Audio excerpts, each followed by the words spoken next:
성경 말씀 창세기 31장 1절부터 3절, 17절부터 20절입니다. 오늘 예배 참여하시는 우리 모든 성도들에게 하나님의 풍성하신 은혜가 임하기를 주님의 이름으로 축복합니다. 2층 사무엘 홀에서 예배드리는 우리 성도들에게도 동일한 은혜가 임할 줄 믿습니다. 여러분, 심리학 용어 가운데 향수 치료라는 말이 있습니다. 이 말은 과거의 추억이나 고향과 관련된 기억을 통해 감정을 정화하고 정서적인 위안을 얻는 치료 방식을 말합니다.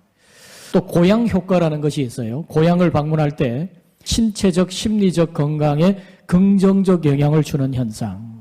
이게 고향 효과입니다. 여러분, 왜 이런 현상들이 나타나죠? 여러분, 고향은 어머니 품과 같습니다. 우리가 고향에 가면 왠지 우리 마음에 푸근한, 마음의 위로가 임하는 그런 역사가 있지 않습니까? 그런 효과라고 보시면 됩니다. 여러분, 이런 사람에게는 고향이 있듯이 우리 영혼에는 영혼의 고향 대신 하나님이 계세요.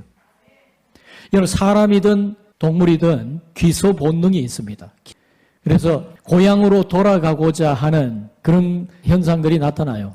그리고 그때 치유와 회복이 있는 그런 현상들이 나타납니다. 여러분, 우리는 야곱을 통해서 그 사실을 알 수가 있습니다. 여러분, 우리는 지난 시간에 야곱이 거부가 된, 큰 부자가 된 사건을 살펴봤습니다. 사실 야곱은 그런 복을 받을 만한 자격이 있는 사람이 아닙니다. 여러분, 우리가 라반을 볼 때 또 야곱을 볼 때 두 사람 다 50보 100보입니다. 둘 다 탐욕이 가득하고 자기 것 챙기고자 하는 욕심이 가득한 그런 사람들 아닙니까? 그럼에도 불구하고 하나님은 야곱에게 무한한 복을 주셨어요. 헤아릴 수 없는 복을 그에게 부어주셨습니다. 왜 그럴까? 도무지 이해가 안 돼요. 이것은 하나님의 주권적 은혜로만 설명될 수 있는 그런 사실이죠. 여러분, 사실 우리도 그렇습니다. 여러분과 제가 이 자리에 있는 것은 그럴 만한 자격과 조건이 있기 때문이 결코 아닙니다. 여러분, 우리가 세상 사람들보다 도덕적으로나 또 어떤 행위의 의로움으로 보나 뭔가 특별하기 때문에 하나님이 우리를 이 자리에 부르신 겁니까? 그렇지 않습니다. 하나님의 무한하신 그 은혜, 도무지 측량할 수 없는 하나님의 전적인 은혜로 우리를 이 자리에 불러주신 줄 믿습니다. 여러분, 그런 하나님의 은혜에 눈을 뜨기를 바랍니다. 여러분, 하나님은 자격 없는 야곱이었지만 그에게 약속하신 언약을 신실하게 이행을 하셨어요.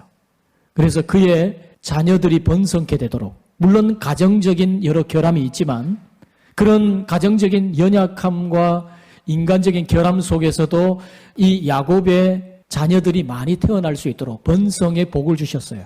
그리고 많아진 그 식솔들을 먹여 살릴 수 있도록 재산을 하나님이 친히 증식시켜 주셨습니다. 그래서 지난주 우리 말씀에 야곱이 라반의 양떼를 칠 때에 튼튼한 것은 전부 아롱진 것, 점 있는 것, 야곱의 몫으로 계산되어진 것이 태어나게 하는 하나님의 은혜를 베풀어 주셨죠. 그래서 야곱의 재산은 점점 늘어나고 라반의 재산은 점점 감소하는 그런 현상들을 봤습니다. 심지어 31장 7절 읽지는 않았는데 거기 보면 야곱의 말에 보면 라반이 10번이나 품삯을 바꾸었어요. 품삯 계약을 해놓고 막 이래서는 안 되겠다. 그러고는 10번이나 계약 변동을 한 겁니다. 여기 10번, 말이 10번이지 많다 그 말입니다. 제가 생각할 때는 10번 넘게 했을 것 같아요. 라반의 성품상 엄청 많이 이렇게 품삯 계약 조건을 변경하고 라반 자기에게 유리하도록 그렇게 했는데 그때마다 하나님이 그런 계약에 맞게 야곱의 몫의 새끼들이 태어날 수 있도록 그렇게 만들어 주시는 거예요. 참 놀라운 하나님의 은혜죠. 이런 라반의 방해 속에서도 하나님은 야곱에게 복을 쏟아 부어 주셨습니다. 자, 여기서 질문을 하나 던져보겠습니다. 야곱이 사랑하는 아내 라헬을 포함해서 여러 아내들 그리고 자녀들을 낳고 또 재산이 증식이 되었어요. 부자가 되었습니다. 자, 그러면 야곱이 인생이 행복했을까요? 행복하지 않았을까요? 오늘 본문에 보면 야곱의 인생이 그렇게 행복해 보이지 않아요. 여러분 사실은 가정도 꾸리고 재산도 많아졌으면 행복해야 되잖아요. 그런데 그런 것 같지 않습니다. 여러분 인간이 행복하기 위해서는요. 3가지 중요한 요소가 있어요. 자, 첫 번째는 뭐냐? 재물입니다. 이 재물이 있어야 인간은 어느 정도 행복할 수 있어요. 이 말은 무슨 말이냐면 이 재물이라고 하는 것은 단지 돈만을 말하는 것이 아니라 인간이 살아가는데 필요한 기본적인 욕구를 채워줄 수 있는 먹고 마시고 자고 하는 필요한 기본적인 여러 환경과 여러 여건들을 포함한 총칭한 것을 말하는 것입니다. 그런 것들이 있어야 사람은 행복할 수 있어요. 근데 중요한 사실이 있습니다. 그게 뭐냐면 그런 물질이 주는 행복은 극히 제한적이라는 것을 알아야 된다는 거예요. 물질이 주는 만족감은 극히 제한적인 것입니다. 자, 예를 들어서 제가 설명을 드리면, 자, 여러분이 배가 너무 고플 때 먹을 게 굉장히 끌리지 않습니까? 내가 밥 한 그릇 그때 이렇게 먹으면 배가 차는 포만감 때문에 만족감을 느끼잖아요. 행복감이 옵니다. 여러분 굉장히 배가 고플 때 라면 한 그릇 이렇게 끓여서 먹으면 정말 여러분 그 배가 불러질 때의 그 포만감, 행복과 만족감이 있잖아요. 그런데 그 행복감 때문에 다시 또 한 그릇을 끓여서 먹어요. 그러면 그때보다 행복감이 좀 감소합니다. 게다가 첫 번째 내가 라면 한 그릇 배고플 때 먹었을 때 그 만족감, 그 행복감 때문에 3번째 다시 라면을 끓여서 또 한 그릇 또 먹어요. 그때 행복하지 않습니다. 고통스러워요. 그게 물질이란 말입니다. 물질이 주는 만족감이 그렇단 말이죠. 근데 여러분 세상 사람들 가운데 이 물질이 행복의 전부인 것처럼 헛된 망상을 가지고 거기에 모든 것을 겁니다. 물질 때문에 울고 웃습니다. 어리석음이죠. 2번째, 인간이 행복하기 위해서 필요한 요소가 있어요. 그게 뭐냐면 관계입니다. 여러분 사람이 아무리 물질적으로 잘 구비되어 있어도 외롭다면 행복하지 않아요. 사람은 관계적인 동물입니다. 그래서 여러분 사람을 인간이라고 하잖아요. 인간이라고 하는 말은 사람인자에 사이간자를 씁니다. 사람은 관계 속에 살아가는 존재다 하는 거예요. 사람은 관계를 맺고 살아가요. 근데 여러분 이 관계라는 말이 양날의 검과 같습니다. 여러분 관계를 잘 맺어서 정말 행복하고 만족감을 누리는 사람도 있는가 하면 관계 때문에 힘들어하는 사람이 얼마나 많습니까? 사실 여러분 우리가 관계 중요한 줄 알고 관계를 잘 맺고 싶어 합니다. 그런데 그 관계 때문에 죽고 싶을 만큼 힘든 그 관계가 오히려 흉기가 되어서 힘들게 만드는 그런 경우가 있는 거죠. 여러분 적지 않은 경우에 내가 관계로 인하여서 다른 사람에게 상처를 받거나 혹은 내가 다른 사람에게 상처를 주는 그런 경우가 있어요. 그러니까 여러분 어떡합니까? 이런 관계를. 그래서 여러분 인생의 행복의 중요한 3번째 요소가 있어요. 그게 뭐냐? 하나님입니다. 하나님. 여러분 사람이 행복하기 위해서 하나님이라는 절대적인 요소가 필요한 거예요. 하나님 없이는 행복할 수가 없어요. 절대로. 여러분 인생이 정말 행복하기 위해서는 하나님이 계셔야 행복할 수 있어요.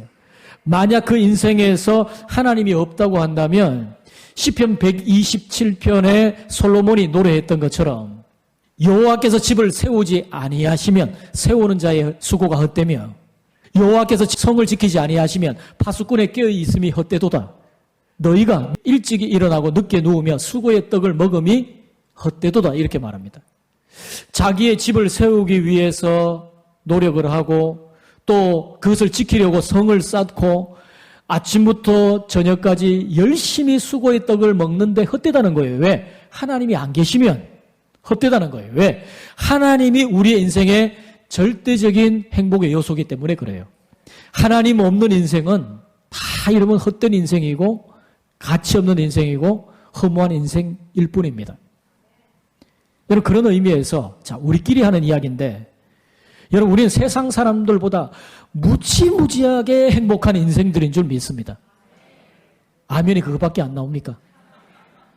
제가 말씀드렸잖아요. 우리끼리 하는 이야기라고. 세상 사람들 듣든 말든 엄청 크게 소리 질러도 돼요.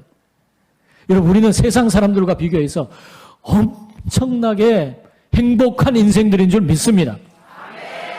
왜 그러죠? 하나님 계시니까. 하나님이 계시니까. 여러분 세상 사람들은 하나님 안 계세요. 그래서 하나님이 안 계시니까 전부 하나님 없는 그런 삶 살아갑니다. 그래서 여러분, 하나님 없는 인생 정말 힘들고 어렵고 낙심이 되는데 거기서 빠져나올 방법이 없어요. 답이 없어요.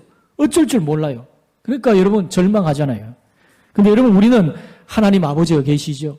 또 우리는 하나님의 놀라운 사랑을 이미 받았고 그 섭리의 손길을 따라서 살아갑니다. 그래서 이 땅을 살아가는데 잠시 힘들 수는 있어요.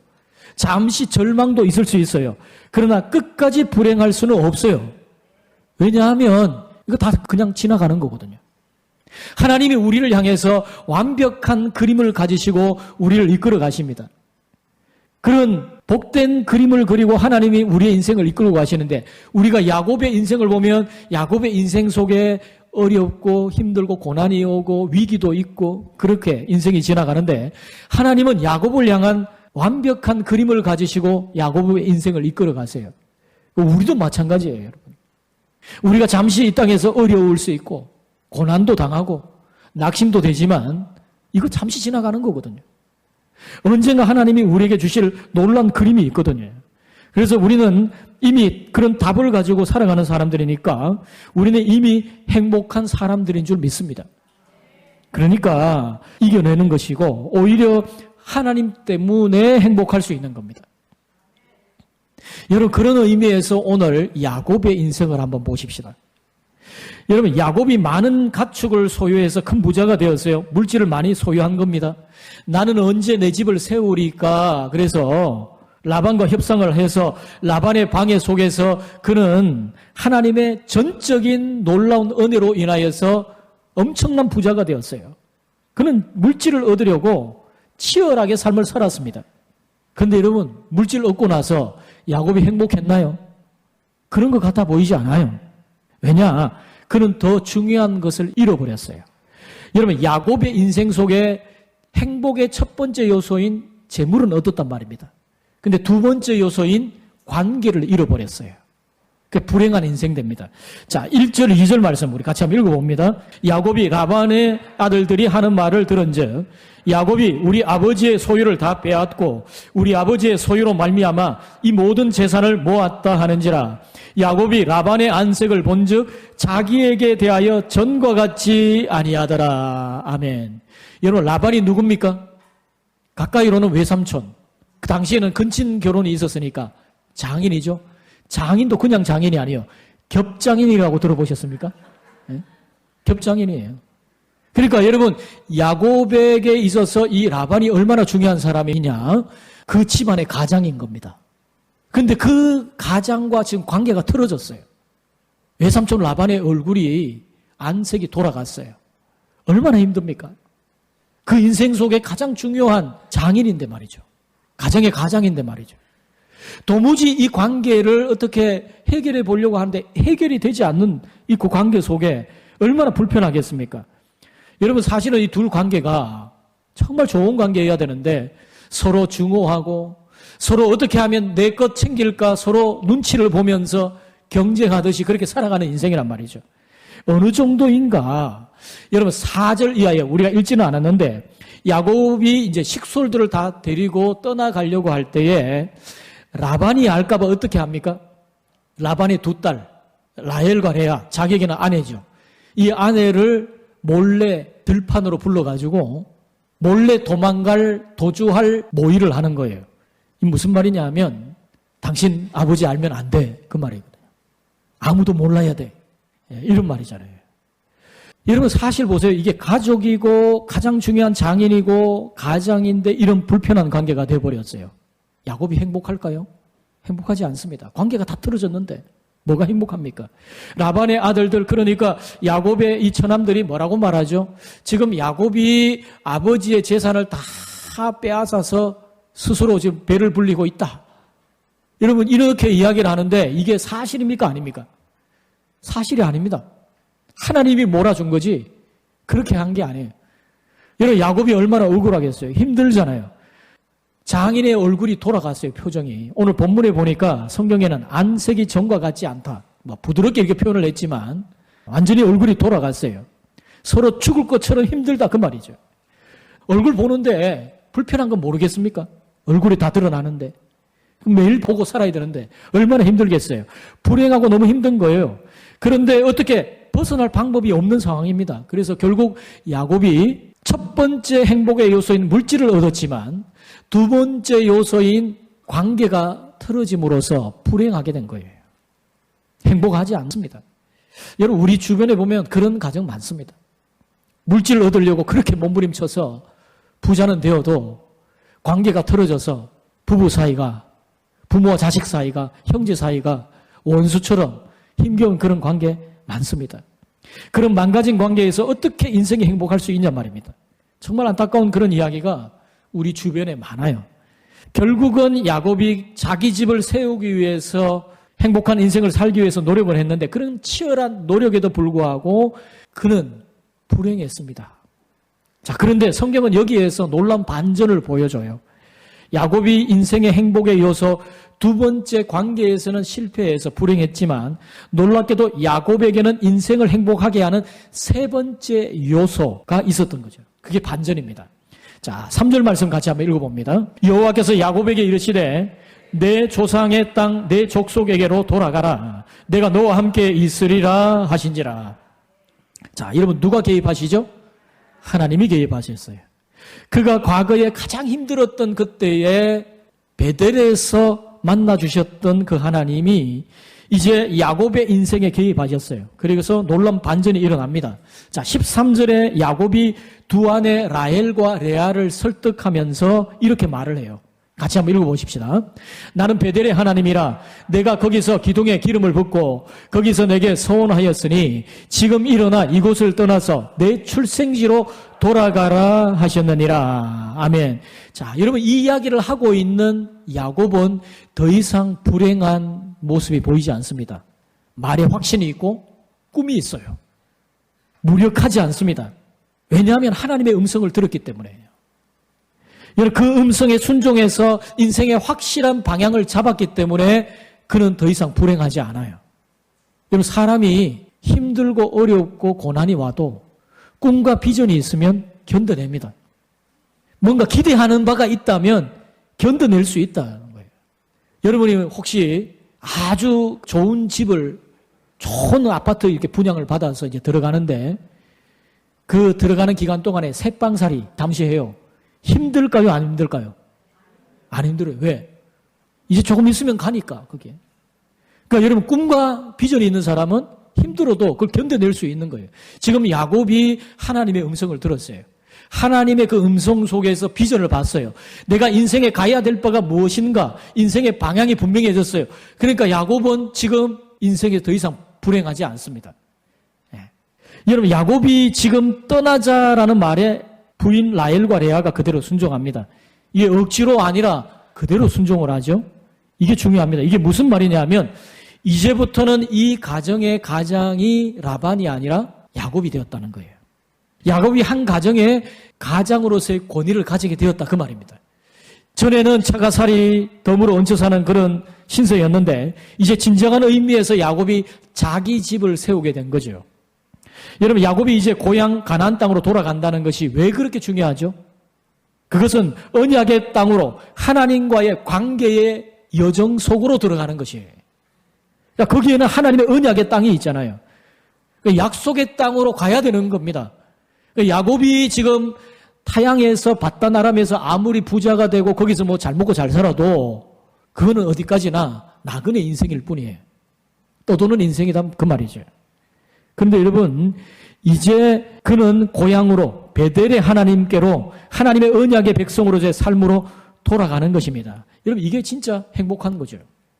그러니까 이 야곱의 인생에서 관계의 위기가 사실은 하나님과의 바른 관계로 돌아오는 반전의 역사가 된 거예요. 여러분 만약 야곱이 라반과의 관계가 좋았다면 어떻게 됐을까요? 돌아갈 생각했을까요? 아닙니다. 전혀 안 했을 겁니다. 거기에 눌러 앉았을 거예요. 하나님께서는 이미 야곱이 바다나람을 떠나서 약속의 땅 가나안으로 갈 그림을 가지고 계시는데 시간이 지나도 야곱은 그 자리에 눌러 있어요. 그러니까 라반과의 갈등 때문에 떠나지 않으면 안 될 상황이 만들어진 것입니다. 이것은 놀라운 하나님의 섭리예요. 여러분, 우리가 인생을 살아가다 보면 정말 인생의 환경이 흔들리고 물질이나 관계에 어떤 문제가 생길 때가 있지요. 근데 여러분, 그런 예기치 않은 고난이 우리 가운데 다가오는 것은 우리의 복잡했던 과거를 정리하고 새로운 미래로 우리의 삶을 전환시키려고 하는 하나님의 사인입니다. 너 그렇게 살면 안 된다. 너 방향 전환을 해야 된다. 너 인생에 뭔가 지금 중요한 결단을 해야 될 때다. 하나님이 그런 사인을 보낼 때입니다. 여러분, 중요한 것은 이 야곱은 그냥 힘들어서 떠난 것이 아니라 하나님의 말씀을 확인하고 떠났다는 겁니다. 여러분, 우리는 주변의 상황이 나빠지면 하나님의 인도하심을 의심하지요. 여러분, 우리는 그런 인생의 문제 속에서도, 풍랑 속에서도 세 번째 행복의 절대 요소인 하나님께서 우리 인생을 굳게 붙들고 계신다는 사실을 믿어야만 합니다. 어떤 어려움 속에서도 하나님이 나를 붙들고 계시다.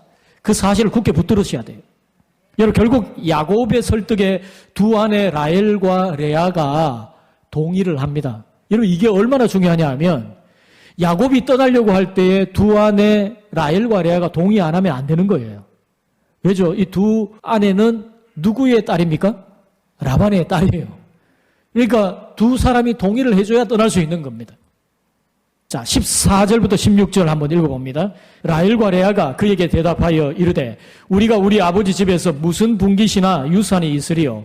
아버지가 우리를 팔고 우리의 돈을 다 먹어버렸으니 아버지가 우리를 외국인처럼 여기는 것이 아닌가? 하나님이 우리 아버지에게서 취하여 가신 재물은 우리와 우리 자식의 것이니 이제 하나님이 당신에게 이르신 일을 다 준행하라. 여러분, 이 말씀 읽어보면 참 서글픕니다. 참 딸 키워봐도 별로 소용없다. 이래. 여러분, 레아와 라헬이 평소에 사이가 안 좋았잖아요.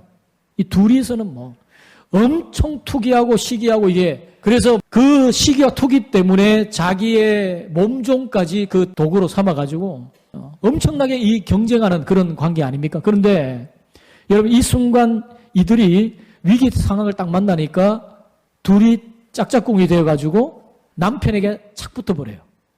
아버지 나빠. 이런 말입니다, 지금. 아버지 정말 나쁘네. 그러면서 남편에게 착 달라붙는 거예요. 여러분, 이 상황이 우리가 야곱의 입장에서 말씀을 보니까, 우리는 이제 야곱 편이잖아요, 지금. 야곱의 입장에서 말씀을 살펴보니까, 그렇지. 정말 딸 키우는 부모로서 보면요, 이 서글픈 현실이에요. 그래서 여러분, 이런 유머 있지 않습니까? 아들은 큰 도둑, 며느리는 좀 도둑, 딸은 예쁜 도둑, 손주들은 떼강도. 딸은 예쁜 도둑. 여러분, 딸 키워도 소용없어요. 딸 키워봐도. 나중에 시집가고 나면 전부 남편 챙기고, 저도 딸이 둘이지만. 근데 여러분, 이 야곱이 아내들을 설득할 수 있었던 것은 하나님이 그와 함께 계셨기 때문입니다. 전적인 하나님의 역사예요. 그리고 하나님에 대한 비전을 야곱이 설득하는 내내 강조를 하잖아요. 하나님이 내게 이렇게 간섭하셨다. 하나님이 역사해 주셨다. 이걸 계속 강조를 하고 있어요. 여러분, 가정에서 가장이 영적인 권위를 가질 수 있는 것은 가장이 하나님을 굳게 붙들고 나갈 때입니다. 그런 의미에서 하나님께 기도하는 가장을 하나님이 영적 권위로 세워주세요. 영적 권위자로 세워주세요. 그래서 여러분, 어떤 위기 상황이 일어날 때에 그 가장이 위기를 돌파하고 그 가정을 이끌어갈 수 있는 힘이, 그 리더십이 거기서 나오는 거예요. 여러분, 그런 의미에서 저는 오늘 여기에 계시는 가정의 가장들이 기도의 사람, 말씀의 사람이 될 수 있기를 주님의 이름으로 축복합니다.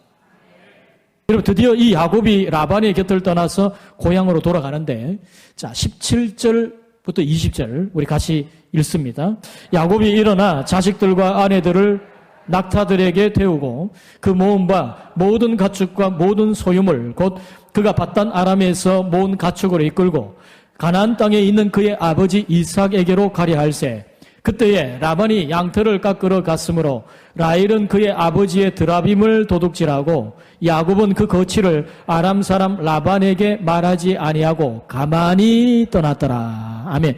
여러분, 여기 보면 가만히 떠났더라. 이게 뭐냐면 야반도주입니다. 야반도주. 여러분, 야반도주라는 한자말, 보통 사람들이 흔히 착각해서 야밤도주라 그러는데 야밤도주는 틀린 말이에요. 야반도주가 맞습니다. 밤야자에 반반자, 도망칠 도자에 달릴 주자. 그런데 여러분 이 야곱은 야반도주를 합니다. 양털 깎는 날 모두가 정신없이 거기에 집중했던 그때에 라반의 그 얼굴을 피해서 몰래 도망을 가요. 가족 모두 막 분주할 그때에 틈타서 도망을 갑니다. 게다가 라반이 꾀를 내어가지고 야곱이 양떼를 치는 그 목초지를 3일 길을 띄워놓았잖아요. 그러니까 이거 도망을 가도 빨리 확인을 못합니다. 이게 라반이 자기 꾀에 빠진 거예요. 늦게 나중에 알게 되고 추격하잖아요. 이게 다음 이제 본문에 나오는 내용인데, 하여튼 여러분 여기 보면 이 야곱의 인생에 계속 나타난 특징이 하나 있어요. 그게 뭡니까? 항상 야곱은 몰래 떳떳하지 못하게 도주하는 인생입니다. 야반도주. 그 야곱의 인생의 특징이에요. 20여 년 전에 그가 형 에서를 피해서 야반도주했잖아요. 근데 지금 그가 나이가 많아서 식솔들을 많이 거느리고 이때도 지금 야반도주를 합니다. 야곱의 나이가 적지 않습니다. 학자들은 추정하기로 야곱의 이때 나이가 한 80에서 90이에요. 많죠. 여러분 이 당시의 평균 연령을 보면은 지금으로 나이대를 아마 추산을 하면 제가 생각할 때는 한 50대 초반 이때쯤 됩니다. 야곱의 이때의 나이가 그때쯤으로 생각하면 됩니다. 실제적인 나이는 한 80에서 90쯤 돼요. 적지 않은 나이에 야반도주를 합니다. 지난날 젊을 때도 그랬는데 지금 야반도주를 합니다. 참 야곱과 라반이 헤어지는 모습 보면 가슴이 아파요. 여러분 사람이 만날 때보다 헤어질 때가 더 중요한데 헤어질 때 아예 처음보다 더 원수 사이처럼 갈라지는 경우가 얼마나 많습니까?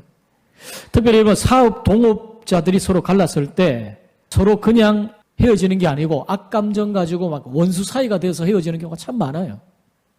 예. 여러분 야곱과 라반의 경우가 지금 그런 경우거든요. 라반은 어떻게 보면 야곱에게 외삼촌이고 장인인데, 근데 여러분 이 탐욕스러운 라반을 야곱이 봤을 때 야곱의 입장에서는 이 라반은 악독 고용주야. 악독 고용주. 그리고 라반이 볼 때 야곱이 어떤 사람입니까? 자기 정말 좋은 사위가 아니라 일 잘하는 사위, 너무 착한 그런 사위, 그게 아니라 자기의 재산을 증식시켜주는 돈 버는 기계예요. 이들의 관계가 정말 사이가 안 좋습니다. 그러니까 서로 믿지 않죠. 그래서 야곱이 견디다 못해서 지금 야반도주를 합니다. 이렇게라도 안 가면 안 되니까 야반도주를 합니다. 자, 이렇게 야곱이 라반과의 관계가 틀어졌지만 그는 결국 하나님과의 관계를 붙잡음으로써 인생의 반전을 이룹니다. 여러분 야곱이 그 두 아내 라헬과 레아에게 하는 말을 한번 보세요. 이렇게 말합니다. 13절 다시 봅니다. 나는 베델의 하나님이라 내가 거기서 기둥에 기름을 붓고 거기서 내게 서원하였으니 지금 일어나 이곳을 떠나서 내 출생지로 돌아가라 하셨느니라. 여러분 이것은 야곱이 아내들을 설득하는 상황 속에서 하는 말인데 그것은 그가 최근에 꾸었던 꿈의 내용을 말하는 거예요. 그 외삼촌 라반과 장인과 그렇게 힘들어하는 그런 상황 속에서 뭐 어떻게 할까 너무 고민이 되고 괴로운 마음에 잠들었을 때 꿈속에 하나님이 나타나셔서 하신 말씀이거든요. 거기서 하나님이 뭐라고 말씀합니까? 나는 베델의 하나님이다. 여러분 야곱에게 있어서 이 베델은 영적인 고향과도 같은 곳이에요. 그래서 여러분 야곱이 중요한 어떤 인생의 위기에서 베델로 올라갑니다. 베델로 올라가자. 그 위기 상황에서 항상 베델로 갑니다. 야곱의 인생에서 이 베델은 영적 고향과도 같은 곳이에요. 그 옛날 20여 년 전에 형 에서를 피해 도망 나와서 광야에 막 죽기 살기로 도망 나왔다가 그래 쓰러져서 돌베개를 베고 잠들었는데 꿈속에 하나님이 나타나셨어요. 하늘과 땅에 맞닿은 사닥다리가 있는데 거기로 천사가 오르락내리락 하는 것을 봅니다. 그리고 하나님이 거기서 말씀해요. 야곱아, 내가 너와 함께 하겠다. 내가 너로 이곳에 다시 돌아오게 할 거다. 나는 너를 떠나지 않을 거야. 너와 함께 할 거야. 이런 말씀이었어요. 그 하나님과의 첫사랑의 만남의 자리, 그것이 바로 베델이었어요. 그 베델에서 하나님은 야곱을 다시 만나기를 원하셨습니다. 너 영적 고향 베델 알지? 나와 만났던 그 자리 알지? 거기서 만나자. 하나님 그렇게 말씀합니다. 과거 야곱이 그 베델에서 한 소원이 뭡니까? 거기서 하나님을 만나고 나서 야곱이 했던 소원이 뭡니까? 자, 창세기 28장 21절 22절. 내가 평안히 아버지 집으로 돌아가게 하시오면 여호와께서 나의 하나님이 되실 것이요 내가 기둥으로 세운 이 돌이 하나님의 집이 될 것이요 하나님께서 내게 주신 모든 것에서 10분의 1을 내가 반드시 하나님께 드리겠나이다 하였더라. 아멘. 여러분, 과거 베델에서 야곱이 하나님께 소원했던 세 가지 소원, 이 말씀의 내용은 세 가지 소원입니다. 첫 번째는 뭡니까? 우선순위에 대한 결단이에요. 하나님이 나의 하나님이 되실 거다. 이 말은 무슨 말이죠? 하나님 외에 그 어떤 경쟁의 대상도 없단 말입니다. 내가 우상 숭배도 하지 않을 거고 하나님만이 나의 하나님이 되시고 하나님이 내 인생의 최고의 우선순위입니다. 그런 고백이에요. 자, 그 다음에 두 번째는 예배자로서의 헌신입니다. 하나님께서 나를 이곳에 돌아오게 하시면 내가 지금 비록 경황이 없어서 베고 자던 이 돌을 세워서 기름을 붓고 예배를 드리지만 내가 돌아올 그때에 이곳에 번듯하게 하나님의 그 예배 처소로 단을 쌓겠습니다. 그런 말이죠. 여러분, 예배의 장소가 가지는 중요성이 있어요.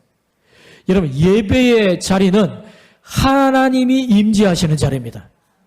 여러분, 예배의 자리는 하늘 문이 열리는 자리인 줄 믿습니다. 왜죠? 이곳에 하나님이 임재하세요. 두세 사람이 내 이름으로 모인 그곳에는 나도 그들 중에 있느니라. 그래서 여러분, 우리가 예배하는 자리가 그렇게 중요한 거예요. 예배의 자리에 하나님이 임재하십니다. 예배의 자리에 하늘문이 열립니다. 그래서 여러분, 예배가 중요해요. 이 야곱이 지금 하는 말은 예배자로서의 헌신입니다. 나는 평생 예배하는 삶을 살겠습니다. 그런 결단이에요. 그 다음에 세 번째 결단은 뭡니까? 바른 물질관의 결단이죠. 하나님이 나를 이곳에 돌아오게 하시면 내가 이제부터 반드시 나의 소유의 10분의 1을 하나님 앞에 드리겠습니다. 11조에 대한 결단이에요. 여러분, 11조의 결단은 하나님이 야곱에게 강요하신 게 아닙니다.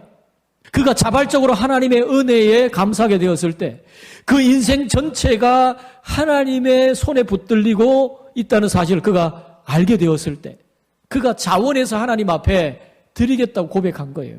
10분의 1을 내가 하나님 앞에 드리겠다는 거예요. 여러분, 이 야곱의 세 가지 소원을 새삼스레 20년이 지난 오늘 고향으로 돌아가는 이 야곱에게 하나님이 기억하라고 하십니다. 왜? 지금 야곱은 약속의 땅에 돌아가서 그곳에서 언약 백성의 후손으로서 해야 될 사명이 있으니까 그런 거예요.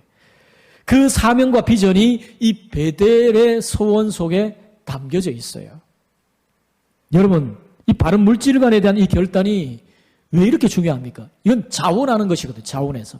강요해서 되는 율법적인 것이 아닙니다. 원래는. 근데 여러분, 우리가 하나님 앞에서 내가 10분의 1을 구별해 드리지만 내 모든 것이 하나님의 것임을 내가 인정합니다. 그 고백이 11조의 원리거든요. 여러분, 하나님께서 11조 생활을 하는 사람에게 저는 확신합니다. 하나님 불필요한 지출을 막아주시고 하나님이 그 사람이 믿음의 원리대로 살아갈 수 있도록 간섭해 주신다고 저는 믿어요. 제 인생 속에 그랬거든요. 저희 아버님을 봐도 그렇고. 여러분, 제가 일전에 돌아가신 아버님 간증하셨던 이야기를 한 적이 있잖아요. 제게 그러더라고요. 저는 아버님이 그렇게 믿음이 있는 줄 몰랐거든요. 근데 아버님이 그러더라고요. 내가 전에는 사업하는 거 공사를 떼고 하면 정말 힘들었는데 늘 보면 손해고 뭐 이렇게 그렇게 힘들었는데 내가 11조를 하고부터 하나님이 내게 복을 주셨다. 그 말씀을 하셨어요. 여러분, 믿음의 사람이 살아갈 원리가 있어요. 우리는 세상 사람들이 산 원리로 사는 자들이 아닙니다. 하나님의 백성은 하나님의 주신 원리대로 삶을 사는 거예요. 여러분, 야곱의 소원은 야곱 한 사람의 인생 코드가 아닙니다. 그것은 야곱에게서 태어나는 이스라엘 민족, 하나님의 백성 전체가 살아가야 될 사명 선언문과 같은 것이에요. 그래서 하나님이 이 야곱에게 내가 베델의 하나님이다. 너는 베델의 소원을 지켜라. 이렇게 말씀하시는 거예요. 여러분, 지금 눈에 보이는 모습은 야곱이 현실이 어려워서 어쩔 수 없이 야반 도주하는 것처럼 그렇게 보여지지만 지금 야곱의 인생은 현실 도피가 아닙니다. 그는 새로운 삶의 미래를 향해서 비상하고 있고 새로운 삶의 여정이, 비전의 여정이 그의 삶에 펼쳐지고 있는 거예요. 사랑하는 성도 여러분, 말씀을 맺습니다. 인생의 참 행복은 하나님으로 인해 사는 겁니다. 다시 말씀드립니다. 인생의 참 행복은 하나님으로 인해 사는 것입니다. 그래서 야곱은 다시 고향으로, 다시 베델로, 다시 하나님께로 새로운 인생 여정을 출발하고 있는 겁니다.